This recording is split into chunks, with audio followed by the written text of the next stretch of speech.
லஞ்சம் பெற்ற வழக்கில் ஜாமீன் கோரிய அங்கித் திவாரியின் மேல்முறையீட்டு மனு மீதான விசாரணையானது ஒத்திவைக்கப்பட்டிருக்கிறது. இது பற்றிய மேலும் விவரங்களை செய்தியாளர் வெங்கடேசன் வழங்கியிருக்கலாம். வணக்கம் வெங்கடேசன், எத்தனை நாட்களுக்கு இந்த மனு மீதான விசாரணையானது ஒத்திவைக்கப்பட்டிருக்கிறது?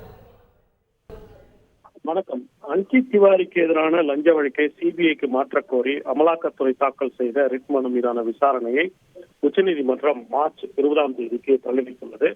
இதனிடையே இந்த லஞ்சம் பெற்ற வழக்கில் ஜாமீன் கோரி அங்கித் திவாரி தாக்கல் செய்த மேல்முறையீடு மனுவுக்கு தமிழ்நாடு லஞ்ச ஒழிப்புத்துறை பதிலளிக்க உச்சநீதிமன்றம் உத்தரவிட்டதுடன் இந்த விவகாரத்தில் அவரது ஜாமீன் மனுவை சென்னை உயர்நீதிமன்ற மதுரை கிளை விசாரித்து தீர்ப்பு கூறலாம் என்றும் ஒரு தகவலை தெரிவித்துள்ளது. இந்த இரண்டு மனுவும் இணைத்து உச்சநீதிமன்றம் இன்று விசாரணைக்கு எடுத்துக்கொண்டது. இதில் பல்வேறு விஷயங்களை தமிழ்நாடு அரசு சார்பில் வாதிடப்பட்டது. குறிப்பாக லஞ்சம் பெற்ற அங்கித் திவாரியின் ஆடியோ வீடியோ ஆதாரங்கள் தங்களிடம் இருப்பதாகவும் அதனை உச்சநீதிமன்றம் பார்க்கலாம் என தெரிவித்தது.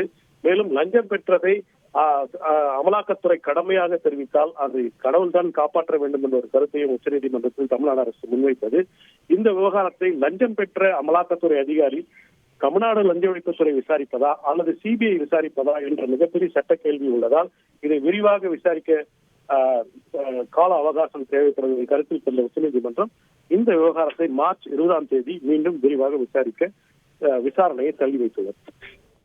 விரிவான விவரங்களுக்கு நன்றி வெங்கடேசன். செய்திகளை உடனுக்குடன் தெரிந்து கொள்ள உடனே சப்ஸ்கிரைப் பண்ணுங்க.